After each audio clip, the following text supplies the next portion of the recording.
Yo, what's good, man? It's the Easy Pin Child Podcast with your one and only host, Glory Boy, back here with our next special guest in the building. As I always say, man, I'm going to continue to work so hard to bring amazing guests on this platform. And those guests are going to be able to teach you, tell you about their experiences, and so much more that we love to hear, because a lot of times we don't get to sit down with people and have normal conversations nowadays. And this is a time to do so. So if you are watching this, I would highly recommend you go ahead and hit the subscribe button. Don't forget to like, comment, and share this video. And with this special guest that I do have on the podcast today, I'm going to allow him to introduce himself. And before he does that, like I said, hit that subscribe button. Thank you so much. And how are you today, sir? I'm great, Glory. Thanks for having me, man. Man, Happy to be here. It's an honor. Oh, all mine, man. You know? And before you actually introduce yourself, I want to tell the people this. So having you on the podcast wasn't just, me chasing you all around. The funny thing is I met you at Taisha St. Guitars Carnival. Yeah. And I would say first impression is always important to me. Like when I meet someone the first time, how they react to me the first time is how I'm going to see, my relationship with them, for the long run. And so I met you. Shout out to Sean Ryan. Sean Ryan came around and said, I was on his podcast. And out of nowhere, you said, I want to be on this podcast. And you said, get her business card, sort it out, and then let's make it happen. And I appreciate your time. Oh, come on. It's I'm thrilled to be here. Yes, sir. It was great to meet you. Most definitely. At that event.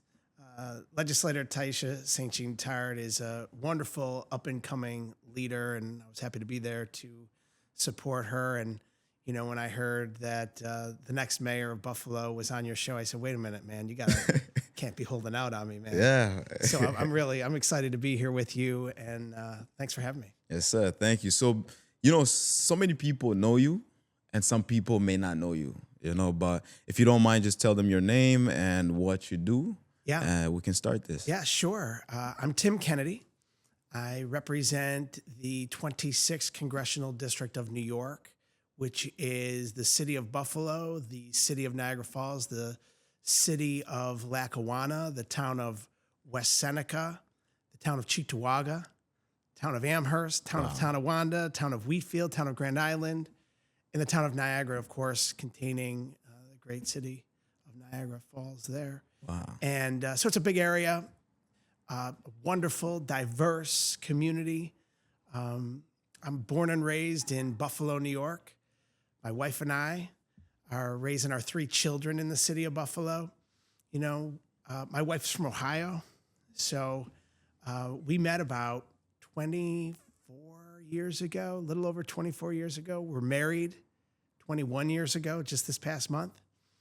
3 children, as I mentioned, a 20-year-old son in college, a 17-year-old daughter, senior in high school, and a 14-year-old son, a freshman in high school. So, I love our community. I'm 100% committed to our community and want to see it thrive and prosper, not just for who lives here today, which of course is most important, but what we leave as a legacy for the next generation. How my children are going to have an opportunity here in Western New York that many folks my generation didn't have, that had to flee our community, find jobs and opportunity elsewhere. I want my kids, if they want to stay here, to have that chance to do so. And future generations, our grandkids, our great-grandkids, people we'll never meet. Yeah. We want to, what kind of legacy are we leaving behind, and what kind of community are we leaving behind? And my goal, my job, my charge in life, and my wholehearted commitment is to make Buffalo and Western New York the best it can possibly be. Most definitely. And you are doing that. Thank you. You are doing that. And I appreciate your service because it takes a lot of courage and a lot of commitment to actually be able to, work for the people. Yeah. So many of these people, you never met them before, but look at you and what you're doing. So I want us to go back to when everything started because with all my guests, I like to go back to the beginning of, when you was a baby. Yeah. So take us back to just your life in general. How was it like growing up in Buffalo, New York? Yeah. So, I'd like to think I'm younger maybe than I am, but I turned 49 in a couple of days. Hey, I still was young. born in. See, I love this. That's why I'm on here. I love this guy. He says I'm still young. You know, my mother says I'm a bicentennial baby, born in 1976, October 20th, 1976, in South Buffalo, in the old neighborhood. My family, though, here goes back generations, almost 200 years, in the city of Buffalo. And that, to me, was always something that resonated in the back of my head, that my family has deep roots, not just in our community, but particularly in the city of Buffalo, which has been a driving force, and I'm sure we'll get to that. But grew up in South Buffalo, an old Irish conclave in the city, not particularly just exclusively Irish, but historically, and it's become much more diverse over the decades. A wonderful neighborhood. Still, I live there. And I went to St. Martin's Grammar School, which is now Notre Dame Academy, and St. Martin's Church, where my parents were very involved in the community and the church, and sort of pushed us children. I'm one of five, 2 older sisters, 2 younger brothers. So you'd think my younger brothers were the ones toughening me up. No. My sisters, man, you know, they tell me how to listen and listen well. You better do what we say. And then I actually broke the mold in the neighborhood, which is kind of funny today, but if you think about it, so many of my friends went to the local high school in the neighborhood, Bishop Timon High School. I went north to St. Joe's. St. Joseph's. My little brother goes to St. Joe's. Oh, yeah? Go Marauders, baby. Let's go. Go Marauders. Yeah, so I'm class of 94. But it's interesting, the little things that happen, and I guess transformative things that happen that would have never happened had I gone to a local neighborhood school. And that is, you know, I had to learn to take the bus, had to learn my way around downtown and the north towns. And you just sort of figure it out. There was a special bus that went down Bailey Avenue from Kenmore every day, and then you catch the South Park or the Abbott into the neighborhood, or you catch the train at South Campus, the Kenmore to South Campus, into downtown, and then catch a bus. So, you know, taking the bus every day. You know, again, learning about people, learning about your surroundings, what's around you. I remember just one of the things that's ingrained in my memory, now it's 30 years ago, where the Buffalo Sabres play. You know, that place still at the same location? Well, it was being built. And that's what I was about to say. It was being built. The same place? Yeah, today. Wow. Yeah. It just had its 30-year anniversary. It was being built. I would go by it every day. And so that's one of those things. So you see the city getting built around you.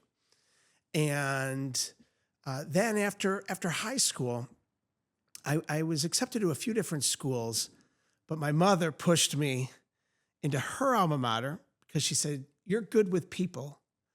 And she said, when you graduate in this program, you're guaranteed a job. And it was the School of Occupational Therapy at D'Youville University. Yes. And that had a remarkable impact on my life, who I am, how I think, where I live. And I say that because I always wonder if I would have went away to school and studied any of the other subjects that I was looking at. You know, I was looking at St. Bonaventure University to be in accounting. Interestingly, I was looking at Niagara University for hotel management. I joke with my wife, I'd be working on a cruise ship today, you know. That's it. In the sunshine. Yeah. And a couple of other places. But bottom line is, went to D'Youville University, and it was one of the greatest things that I ever did. Wow. Yeah, I want you to take us back though to when you was in high school, because I know Sure. St. Joe's is all boys school. Yeah. How was your experience like? Because I know a lot of kids sometimes, even myself, like when I was going into high school, I've always wanted to go to St. Joe's, but I'm like, man, like uniform, just all boys school, like, is it gonna be any fun? You know? And I ended up just going to Hutch Tech because I submitted my application in late because I was just overthinking and stuff like that. But like, how was your experience like at St. Joe's? I loved it. It's a great school. It's been around since 1861. As I mentioned, both my grandfathers went there, but at the time there was not many alternatives. And so for me, there was many alternatives. But, you know, going from the South Buffalo neighborhood to the North Buffalo neighborhood, it might as well have been a different country. Right. I was the only kid in my class from my neighborhood. In my class, there were about a half a dozen of individuals, young men that were from my neighborhood as well. But and they became friends and everything. But they're older, right? So you pal around, and so you become a little bit of an outcast of sorts, right? Like you don't fit in everywhere.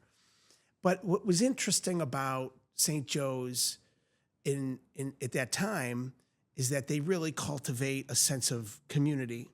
And so despite all of the differences in the kids that went there, and really there was, quite frankly, a wealth gap between myself and many of the kids that were going there. I had to go to do a work study program. I would $5 an hour off of my tuition. And they worked me like a dog, man. They had me scraping paint, scraping gum off of lockers and under chairs, painting ceilings, like out. Oh yeah. But you know what? I did what I needed to do to help my parents to pay for the school. And at the time, it was a few $1,000s, and my parents couldn't afford it. So I did what I needed to do to help.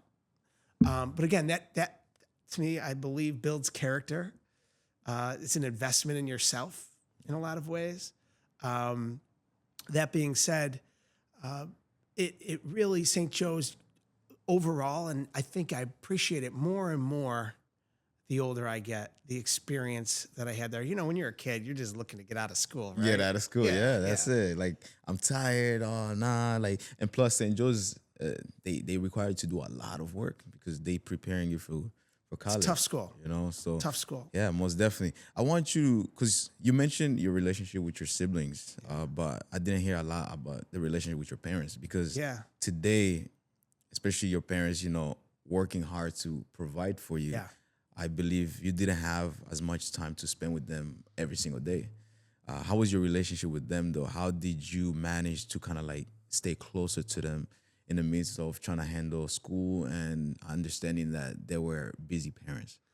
Yeah, well, we have a very close family. And, my parents were very strict because I think that was helpful in focusing us on being good kids, quite frankly.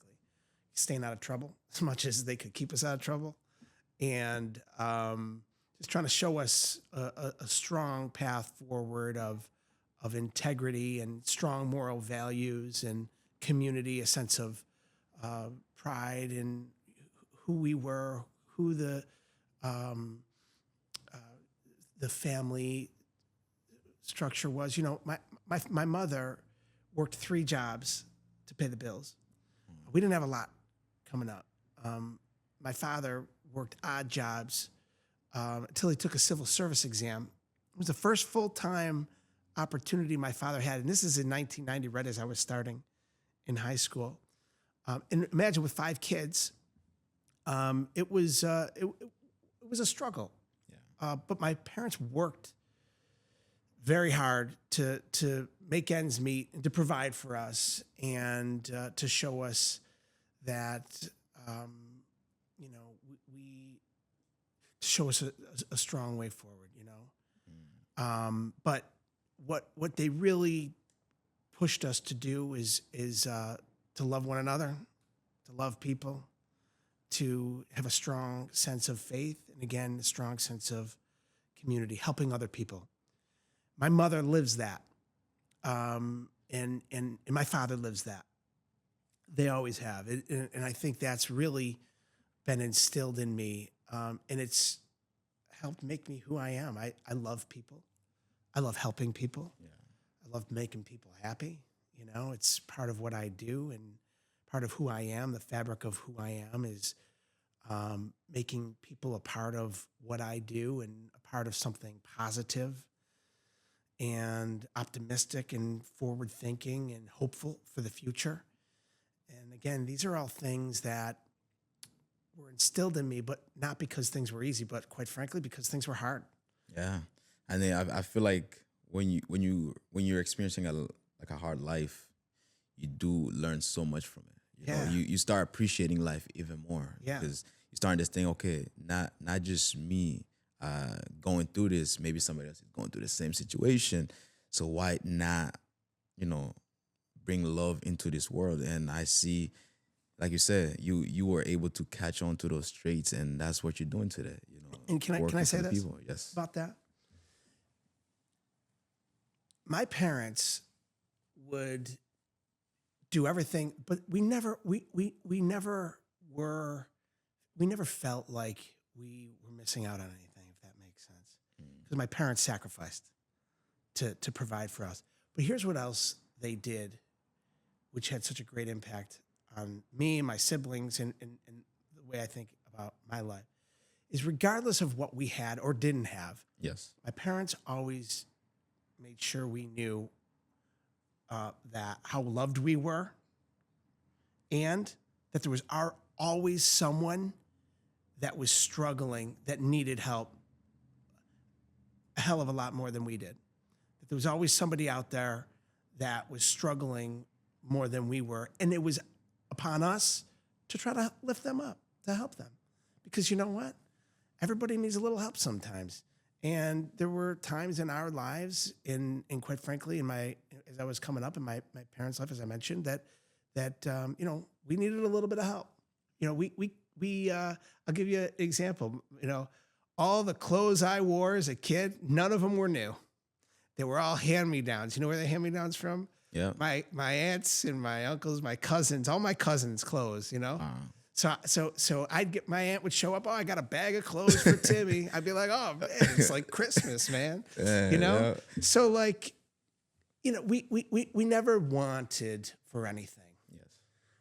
But you always want to get to another level. But we knew we were loved. We knew we had a wonderful family, wonderful community, but it was not without a lot of sacrifice. And, my parents knew if we're out there screwing up or something, to put us in line and say, hey, get your head on straight, get to work, pay attention, because you know what? You gotta make it, and life isn't easy, Yeah, and I like how you brought that up because not every child grows up in a happy home. Exactly. And we deal with that today. Yeah. A lot of kids. So when I was going to high school, there's kids who came from broken homes. But course. I didn't really know, but Yes. their way of hiding that pain was surrounding themselves around people who are the goofies in the classroom. So Yeah. they're laughing every day, they're having fun. But what would you say in terms of the importance of, because parents will also be watching this, the importance of actually having a happy home, and also understanding that when your kid goes out, it can reflect on reflect on their lives.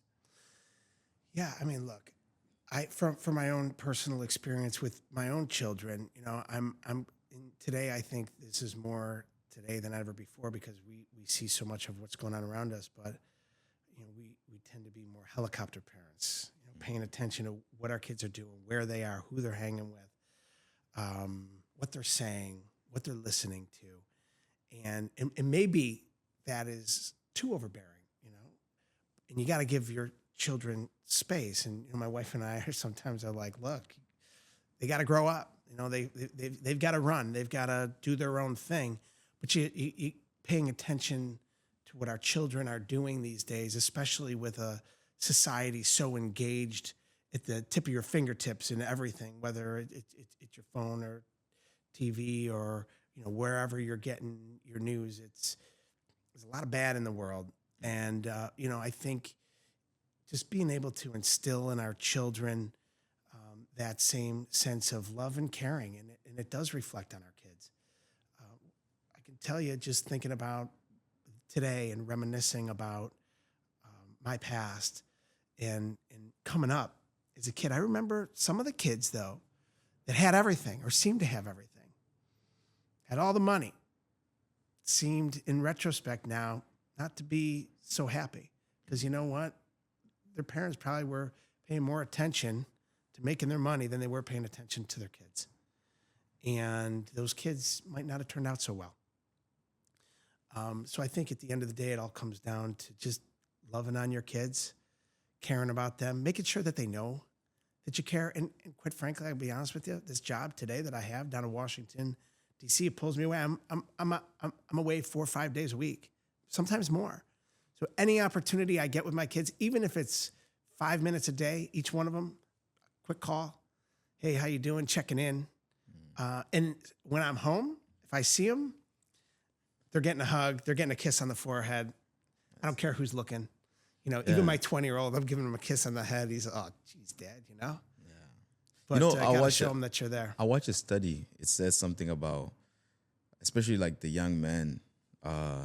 Young men also, you know, one thing that helps them a lot in life is that a single hug. You know, like young men don't really get the affection. And a lot of them, when they go outside world, they think they're alone, that nobody cares for them. Yeah. But when you give them the hug, it kind of changes everything. And I respect the fact that no matter how old they are, you're still going to give them the hug. You're going to give them a kiss on the forehead.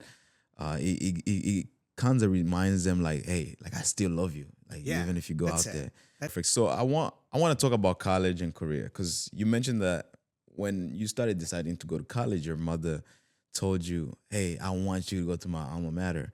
And you decided to go to Deauville, and you studied occupational therapy at Deauville University. Take us to some of the experiences there, because college is not easy. And not everyone decides to go to college, you know, because today, you know, a lot of people want to go to trade school. A lot of people want to do other things besides going to college. But how was your experience like at Deauville? I loved Deauville University. From the first day that I got there, I didn't know what to expect. And I didn't even fathom the importance of the degree that I was going to get. You know, I was a young man. You know, I was 18 years old, starting college, you know, and I'm not really thinking about my future as much as I probably should have been. But you know what? I knew I was going to school, knew I was going to get my degree. My mother says, you get that degree. I mentioned your job anywhere, you're guaranteed a job. But I got to tell you, when I got to Deauville and met the people that I met that are still some of my greatest friends today, again, it was transformational. And the work that we did together, the education, learning about healthcare, learning about the impact we'd have on people's lives, the ability for people to live lives independently, and be able to just take care of themselves, especially after a terrible health incident, a stroke, a heart attack, a hip or knee replacement, some other sort of debilitating moment in their life. And what was equally as important, and maybe even more so, because I loved being an occupational therapist. It helped me, and I'll talk to you about my family and how it had an impact on my life and how I ended up here today. But it was also instrumental in me getting involved politically, because as I mentioned, coming up in the city of Buffalo and having this inner, like a organic heartbeat of wanting our community to grow and thrive and succeed because of who I was, meaning where I came from, and my family having lived in the city for almost 200 years. I wanted to do something positive about it. And at the time, what was wild is at the time in the early 90s, Buffalo and Western New York, we were going in the wrong direction. Yeah. I mean, we were losing jobs by the thousands and people by the tens of thousands. And a statistic that I often quote was from 1999 to 2010. My generation, between the ages of 18 and 35, left the Buffalo, Niagara region by the tens of thousands. 50,000 people left that age. All my friends, family, people were fleeing because they couldn't get a job here. Not that they didn't want to stay. So think about what caused that, though, the economy going in the wrong direction.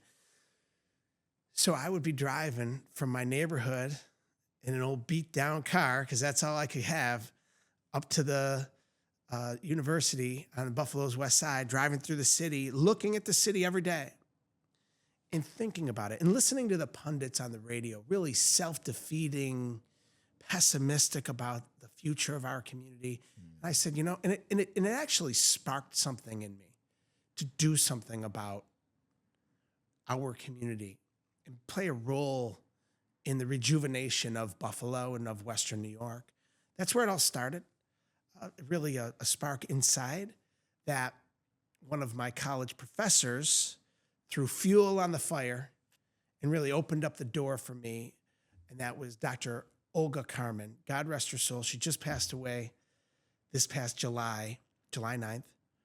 And she had taught at Duval University for 27 years and saw something in me. She was a Cuban refugee. She came to the United States in 1959 from Havana, fleeing communist Cuba, ended up in Buffalo, getting married, raising her family, teaching at Duval, and knowing the importance of good government. And she came to me one day, and I was in Panama, Central America with a school visit, learning about the United States Panamanian connectivity, all the way back to the creation of the Panama Canal. And this is just post-Panama War in the early 90s when Noriega was ousted. And she said to me, have you ever thought about getting involved in politics? And I said to her, I think about it every day, but I don't know how. And she said, volunteer. That was the best advice I was ever given. And I said, well, what do you mean? She said, well, you know, your parents must know some people back home. Just get involved. So when I came home from that trip, right when I came home, I was just all charged up, ready to go, and dove in head first into politics, into the process, into helping get good people elected in the community. And that's what got me involved politically. It was a spark to do good in the community that was really given direction by this professor who was involved politically because, again, she knew the value of good government and what would happen if government was put in the wrong hands. Yeah, and I like how you're reading my mind, like knowing what I'm going to ask you next. This is amazing. But like I want to, because a lot of times we get to hear so many great stories and great things that people have went through, but we don't always hear the setbacks, the challenges, you know, all of those things. But I want you to talk about those too, because in college, as students, we get to a point where like, man, like, is this even for me? Like, and you start giving up because you feel as if you're not living your life how you want to live your life, you know? Yeah. But what were some challenges that you experienced in college, and how did you manage to kind of like overcome them? Well, it's interesting actually how you asked that question, Glory, because you literally spelled out one of the moments in my life that I think was extremely important as well. After I helped Assemblyman Brian Higgins, who became our congressman, now my predecessor, get elected to the assembly in 1998, and I was still going to Duval University getting my master's degree. I was in my 5th year, and I changed my schedule around. This is how dedicated I was to getting involved in the community and politics and government. Changing my schedule around to make sure that I could volunteer in his office 1 day a week on Fridays, and I did. So I interned as a volunteer on Fridays during my last year. And one day I had a conversation with him. I said, Brian, I have I'm in a dilemma. I'm thinking about politics. I love government. I love people. I love our community. I want to make a difference. And maybe I want to run someday, but I want to be involved in this work of helping people, using government as a tool for good and to help people. But I'm getting my master's degree in occupational therapy. I'm really torn. And I'm going to get my degree. I'm going to go off into a new career. And he said, get your degree and diversify yourself. Just because you're doing occupational therapy doesn't mean you can't do politics. And I always give those two pieces of advice to young folks coming up. One, best advice I was ever given, and I'll give it to anybody listening, no matter what your age, but especially if you're young, volunteer. That's for me. That's for my friend, Dr. Olga Carmen. Volunteer. Yeah, everybody always look to get paid nowadays. You know? Well, there's something about getting paid. I'm going to tell you a quick funny story about that too. You know that I was just joking about this yesterday with a friend of mine. I was 19 and a half years in the New York State pension system. Brian Higgins offered me in 1999 to pay me. And I turned it down because I said, I want to show how committed I am. So my pension started when I got to the Erie County Legislature in December of 2004 rather than 1999. So I missed out on about what would have amounted to about a year. So my pension's about a year behind. Oh, yeah. That would have been some good money. But the other piece of advice I want to give is diversify yourself. That's it. You can always do something else. So no matter what you're doing out there, you can do something else. You know what? But volunteerism is so important because you know what? It helps you learn the people, helps you learn the process, and it helps you figure out whether you like something or not, and whether you want to expand. And maybe there's an opportunity for at some point in time for you to make some money in what you love to do. But volunteering and what you love to do, I think is just so important. And never feeling like you can't change course, whether while you're in college or while you're after college. But I also tell kids in college, and especially my own now, I give all this advice to my own kids, get that degree.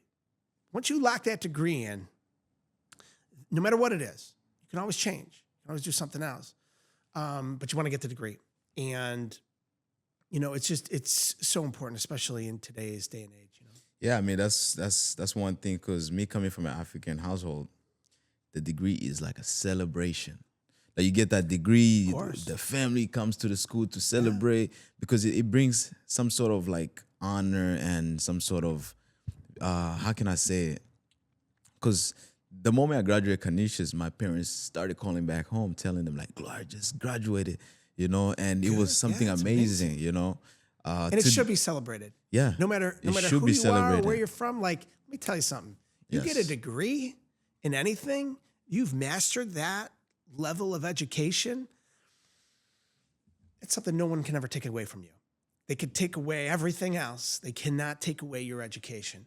Yeah, but I also have a question for you, because speaking of education, getting that degree, today, a lot of people tend to say, oh, college is a scam.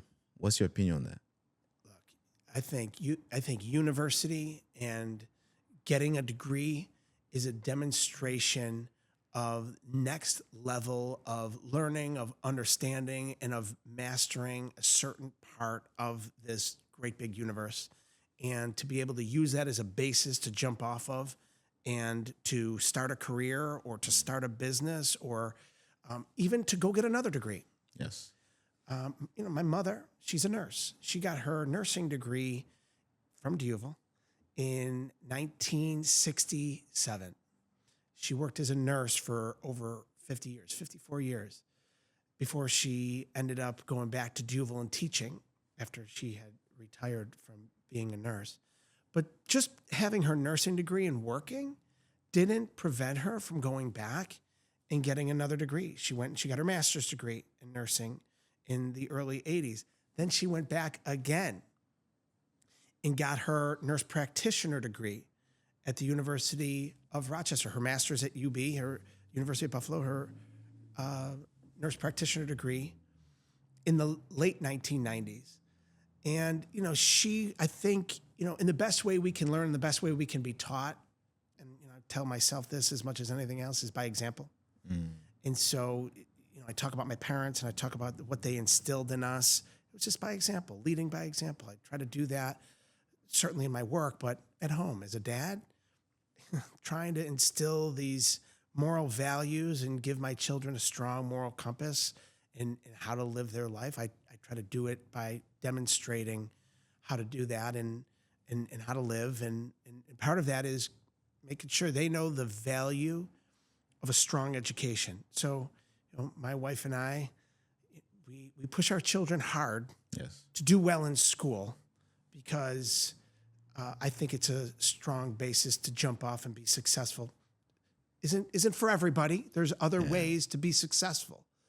But if you can do it and you can achieve it, I think it's very important. Yeah, and I can say like it does help you build some level of resilience in your life, Without because a doubt. when you finish that degree, it's like, man, like I did it. Oh yeah. I did it. I fought through. It's not easy. It's not Finals easy. week is not easy. No, no. You know, And it seems never ending. it seems Seems never like ending. it'll never That's end. true. But believe me, especially for the students out there, I promise you it will end. The clock is ticking. Keep working hard. Get that degree. Study for those tests. Yep, Show the world how smart you are, that's it. right? Most definitely. I want to talk about your everyday schedule. Like it was hard to get you on here. I was supposed to have you on the podcast sometime in September. Now we're in October. But I appreciate your time. So like take us through your day-to-day schedule, like just working for the public and working for the people. Well, I love what I do. I love public service. I love people. I am passionate about our community. I'm passionate about our state. I'm passionate about our nation and the direction that this generation, needs to take our nation and take our community. And as I said earlier, how are we going to leave our community, our state, our nation better off than when we found it? That is how I think. And no one can do anything on their own. And especially those of us in public service, we're dependent upon people around us, the public, to drive our message, to be a part of this change, to lift up our community. My job is to just help open up doors for people, give people an opportunity to see what's inside themselves and what's inside our community. Think about where we're at in the Buffalo Niagara region in Western New York. The reason we are here, we're the western terminus of the Erie Canal. Well, the Erie Canal is no longer in service. Yeah, well, for 200 years ago, it was dug. And guess what? It was arguably the greatest economic driver in our nation's history proportionally. Yes. Where it connected the city of New York to the Great Lakes, and anyone that was in the shipping and logistical business came through New York City. It built New York City. So without Buffalo and without the Erie Canal, New York City is undoubtedly not what it is today. All you have to do is look across the river at Newark. But at the time that was built, New York was challenging Boston and Baltimore and New Orleans and Philly, all of these eastern seaboard cities to be the great port city. The Erie Canal was built. Buffalo, the western terminus. We are the beginning of the rest of the country. We fought wars here in our community, in our city, for the preservation and the birth of our country. So we have to think about who we are first and foremost as a community, where we come from, the bones and the structure of this nation, and how it stands in many ways on the history of Buffalo. The great leaders that came through our community that whose footsteps we walk in, Harriet Tubman and Frederick Douglass, Shirley Chisholm, who's laid to rest right here at Forest Lawn Cemetery, and so many other great leaders whose footsteps we walk on, including the late, great Dr. Martin Luther King Jr., who visited Buffalo and Kleinhans Music Hall in 1967 and gave a speech here. And we're in the birth of the civil rights movement here. The Niagara movement, the precursor of the NAACP, started right here. There's so much to be proud of who we are as a community, where we come from as a community. What are we going to do with that? And when we saw in the 1950s, the Welland Canal that was built, that all these ocean-going freighters that are now able to bypass Buffalo in order to do their business, and we lost our port city status in many ways. And you look at the inception of the next generation really taking hold here and being able to stay here and growing the Buffalo Niagara Medical Campus and making sure this economic impact gets into our neighborhoods, that doesn't happen on its own. That happens because of the youth in our community that say we deserve better than what previous historical leaders in our community have given us. And so it's our opportunity to say, look, we've got to do better than they've done in the past.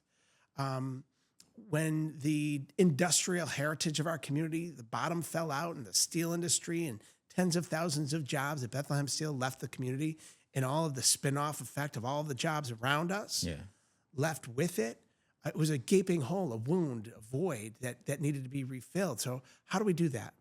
It's with the jobs and the skills of tomorrow. It's with new technology and advances, new degrees, new focus on education, higher education, lifting people up through giving them opportunities they may not have had before through training and apprentice programs. Not everybody goes out and gets a degree in college. That's fine. You can go and get a master's degree in a skill of a trade that I could never. I have trouble changing a light bulb, man. So you get you in the light bulb? I'm no master electrician, man. I promise you that much. Or woodworker, my father-in-law is the man. He can do it all. Yeah. There's a lot of people that could do that. Yeah, we need those people. And as you can see, like that's one thing that I also encourage a lot of. Like, I've brought people on the podcast that have went through trade school. Yeah. And because it's important for the youth to also see that, because there's also going to be a lot of different opportunities that brings value to not just the people, but also the economy itself. Yes. But I want to ask you this question before we get to our last question. What are some major challenges you faced so far through your political career? My political career? Well, if I could just go back for a second, because I want to tie some challenges that I've faced actually in my own personal life. Yes. Yep. In my career as an occupational therapist. But the reason I bring it up is because you mentioned these things build character. Yes. I was a year and a half into my work as an occupational therapist working at a nursing home, and my job was downsized to an assistant. And so I was laid off, and I thought it was the worst thing that could have ever happened to me. At the time I was working like a dog. I was really enjoying my work and loved the people that I served. And when I was laid off, it was a dark time. It was late 2000, but it was the best thing that ever happened to me because it did two things. One, when I got another opportunity, I ended up working with children, and I never thought I would work with children, but I had studied for it, helped get my degree in it, and worked with kids with disabilities. Worked up at Bornhava Preschool, and so I would work part-time at a subacute rehab facility, part-time with children in the community that needed assistance. And it's where I met my wife. I met my wife at Bornhava Preschool. She was going to school at Damon University. Bornhava is up right off of Main Street on Chateau Terrace in Amherst, and I was working there with the kids with special needs. And that's where I met my wife. Had I not gone through that dark time, wouldn't have met my wife, wouldn't have the children that I have today, wouldn't have the life that I have today. And my wife, undoubtedly, the greatest thing that's ever happened to me, without a doubt. And she's going to be happy watching. I don't know. She may be embarrassed, but regardless, and I tell her that too. She knows it. She truly is an anchor in my life, the rock in my life, and allows me to go off. Think about it. I'm in Washington, D.C. 4 or 5 days a week. We've got 3 children. Now they're older, but before I was in Washington, 14 years in the New York State Senate, I was away 3-4 days a week. She, in many ways, was handling business at home on her own when I was away, although we have a strong relationship with her parents, who have been a godsend too, and have been very helpful in my family as well. But that dark time, really, I think about it quite often, because had that not happened in my life, I might still be working there. You never know. Right. I would be a different person. Same with the OT, and where would I be? And so I think about it in this way: God puts you where you're supposed to be. challenges politically, I was never given anything. Always had to work for everything that I've achieved politically. I think anybody does, but some have it easier than others. Some have name recognition. Some have political clout in their parents or, the family. I'm a Kennedy, right? So that may help. But the bottom line is no one in my family was ever involved politically, except for my grandfather, who died in 1948, that I never knew. My father hardly knew. My father was 7 years old when he passed away. His grandfather passed away. His father passed away, my grandfather. So no one ever steered me into politics. It was something that I suppose it's in my blood, in my DNA. But I got involved because I care. And when it came time to fill an open seat in the Erie County Legislature, there was about a dozen people vying for that position. And there were a handful of people that said, "You're our guy." And it got me ultimately the appointment by the Democratic committee and got me to be able to run as a Erie County legislator, sitting Erie County legislator, won in a primary. I had knocked on thousands of doors that year to introduce myself. I wasn't part of the political machine, so I was running in many ways against forces that were out there that didn't want to see me succeed, but we did. I say we because I said it earlier. Nobody does anything on their own, including today. This is our movement. This is our work. This is our community. This is our country. That's it. And this is what we're fighting for. And 6 years later, I ran in a primary against a 30-year incumbent Democrat in the New York State Senate who hadn't had a primary since 1981. And then I had to run in a general election against that same candidate I just beat in the primary and a Republican opponent whose father was a congressman who everybody knew. Wow. And actually had the same name as his father. Everybody thought I was running against his father. So nothing in many ways was easy about that race. And then fast forward to my run here for Congress. And along the way, I had challenges. So my primary in 2010, I was rewarded with a primary in 2012, primary in 2014, primary in 2018. I'm used to people running, and that's okay. That's democracy. It's what we should do. We should run if you believe. But I also believe in myself. I believe in my work, and I believe in what we collectively are doing and where we're taking our community. And, when you're challenged, you know what it does? Personally, and I suppose in life, whether it's a career or whether it's politically in this case, it sharpens the sword. It prepares you for what's next. So all of the work that I did from back in the 1990s to when the Democratic committee unanimously endorsed me to be a member of the House of Representatives for the 26th Congressional District in New York, everything prepared me for this moment. And in the 8 years that I served in the minority of the New York State Senate before we got the majority for the first time in a decade, first time that I was there, made Andrea Stewart Cousins the first woman and the first woman of color in the history of New York State, 242 years, the majority leader of the New York State Senate. It was a great day.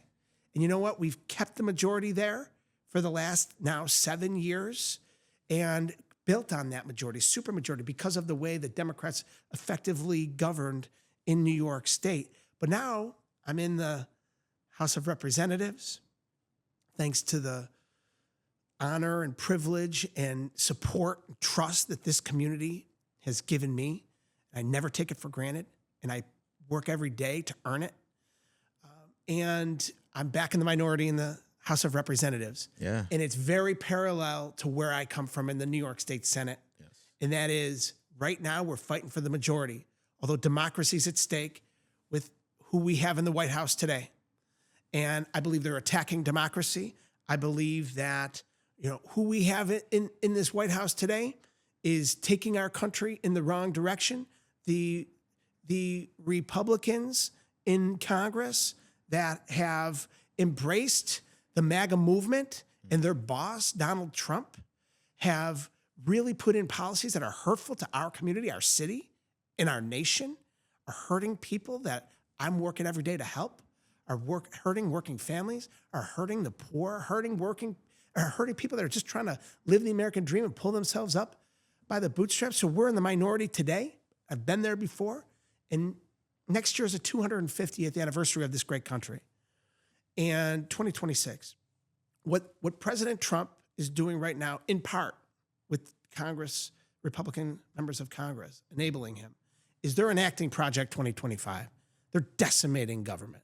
They're hurting our nation and the fabric of our nation. But we've got Project 2026. That is taking back our government at the polls in November 2026. And when we win in 26, and we reclaim the Democratic majority in the House of Representatives, in that historic 250th year of our nation, we're going to make history again, because we are going to make Hakeem Jeffries, fellow New Yorker, the first black Speaker of the House in United States history. So we will have made history at every level of government that I've ever been in, and including the county legislature, where we made Barbara Miller Williams, first black woman to ever serve as chair of the county legislature. So I've done this in every level of government, and this is just what a resume, another though. Opportunity. What a resume. That's an incredible resume. And I want to give you flowers because I can see the passion. You know, I can see the passion, and we need people who are passionate about the work that they're doing. That's going to represent the people. You know, you need people who are fearless, because a lot of times the ones who are not fearless are the ones that they're going to kind of walk over, you know, and we don't need that. And I appreciate the fact that you're actually, you know, nothing was handed to you. You actually worked your way through everything. And I feel like that's a good message for the ones that are watching at home right now. They're going to really understand the fact that, you know, you have to actually step out of your comfort zone to make things happen, to make things shake. Yeah. And that's what you're doing. Yeah. You know? So my last question to you is, what message would you like to share to our listeners? You know, especially those working hard to achieve their goals, and to encourage them to stay focused and to never give up. Well, thank you. Thank you for having me. Yes, sir. Glory. When I hear your name, Glory, I think about this. To God be the glory. Amen. and that's how I think. That's where I come from, and that's how I operate my life. And what I will tell you is based upon everything I know and my own life and some of the circumstances that we talked about today and some of the stories that I shared with you today, and many that I haven't. I'm constantly reminded that God puts you where you're supposed to be. Thank you, sir. And I feel very strongly that I've never been prepared for anything in my entire life as much as I'm prepared for this moment, to meet this moment. And I believe that God will put people where they're supposed to be. And no matter who you are and what you're dealing with, give it up to the Lord and put your faith in God and the Lord above, that, you know, you work hard and you play by the rules and you do good things and you work to make the world a better place and you help other people along the way. It'll come back to you 1,000-fold and more. And that's the promise. So just out there fighting the good fight, working like a dog, making sure we're representing our community well and effectively. And, you know, anybody that is facing a challenge, just know that it's temporary and that God will see you through. And you just double down, focus on what you need to do to get through that challenge. And there's a light at the end of the tunnel, and the other side of it is the reward and the strength and the character that it builds inside of you to take on the next challenge, because the next challenge is coming. Life is full of challenges. So, and again, as my story has articulated this, including what I just talked about, every level of government, the next challenge is right ahead. So that's I think what it's all about. And thanks again for having me here. It's great to be here with you, Glory, and the Eat Sip Chat podcast. Yeah, it's an honor. You know, I'm actually Honored to have you as well. And for those that were watching, I hope you enjoyed this episode. If you haven't done so, go ahead and hit the subscribe button. And yeah, elections are coming up too, here in Buffalo. So don't forget to go ahead and vote and make your best decision because, look at where you want the future to be and make that decision based on that. People can sign up too. You can go to my website at kennedyforuscongress.com. Yes. kennedyforuscongress.com. You can jump in. You can sign up and link in. We are organizing hundreds of volunteers right now, not just for this moment, but for what's coming next year. And we're going to have an impact starting here in Buffalo and Western New York, all across this great nation, and helping to win back that majority and doing what it is that I mentioned we're going to do. That's taking our country back and making us a little closer to that perfect union that we've been promised and restoring faith and trust back in our government. Most definitely. Hope to have you here next time. Yeah, I can't wait to be back. All right, guys. Till next time, and peace.